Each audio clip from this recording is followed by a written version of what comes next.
I'm Doggo, and it's time to talk about the best crip ever. Wait a minute.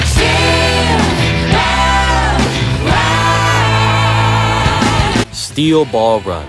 What to say? An amazing manga and the best JoJo part to date. Don't fucking fight me on that. If you aren't aware what Steel Ball Run is, it is the 7th part of the JoJo franchise, created by Hidehiko Araki, taking place in an alternate universe entirely from the original series. Now, if I tried to explain Steel Ball Run, I would sound like a madman, which is why I'm going to explain it. Steel Ball Run takes place in the 1800s, where a cross-country horse race across America is being held by a man named Steven Steele, but is actually controlled by the President of the United States to collect the body parts of Jesus Christ. Jesus.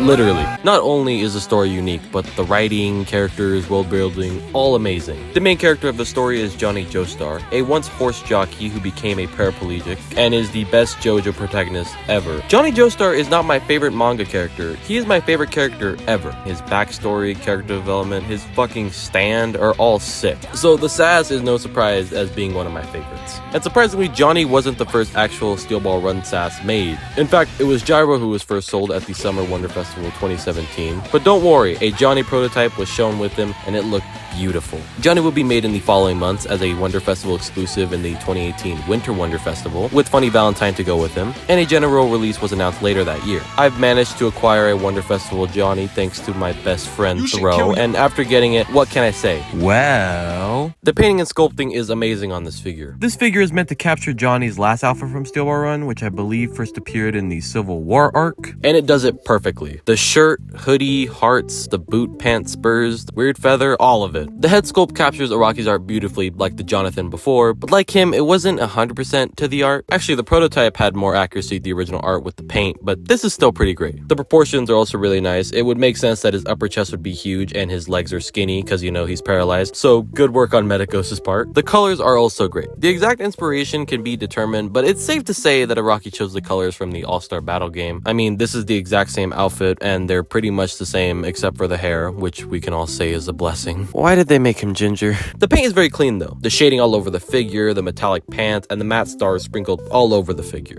Unfortunately, the quality isn't exceptional. The elbow joints are weird here and they stick out, and for some reason the neck is stuck on all the Johnny firsts I've seen. The second version's neck worked fine, in fact kind of an issue of how loose it was, but this is just all frozen. And from what I've seen, the hips are also terrifyingly tight on all the figures. I need to put Shako on them because I'm scared to break it and I really don't want to break this figure. But other than that, it's fine. Now for his accessories, which are not a strong asset of any of the Steel Ball Run figures. You get a pair of fists, pointing hands with these bugs to represent Tusk Act 2, I think, flat hands with the stars on the back, and an open hand and looser pointing hand. I don't understand not having matching pairs of hands. It really would have been better to have 2 open hands and 2 of these loose pointing hands, so it doesn't make sense. For the heads, you get the normal head and this really bad screaming head. Nothing about this looks angry, it's just his mouth is open, and he has cracked teeth. More heads should have been included. A teeth gritting one, or a crying one, or a fucking bleeding one, all would have been great. And you also get an effect to show him shooting his fingernails, which I guess I also didn't say.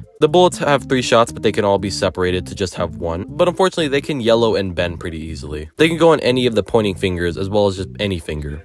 And you also get a stand. Now, that would have been all the accessories if this was the base figure. However, this is the WonderFestival version, which you would not know because the sticker isn't on the box, but trust me, it is. And with the WonderFestival version, you get Tusk Act 1, who is a really great piece. He has a stand that plugs in the back of Tusk as well as Johnny, and a plate that says Movere Cruise, which means to move legs. That's pretty fucked up, Tusk. But he is sick. He doesn't come with the base figure, however, which does suck, but really, how important is Act 1? I would much rather have Act 3 or 4, because those are actually important to Steel Ball Run. And yeah, the accessories are somewhat lacking. If this wasn't the WonderFestival version, there wouldn't be a Tusk, which would just suck, but luckily for me, it doesn't. I would have liked more hands, heads, and probably a plate. Maybe the 僕はまだマイナスなんだ。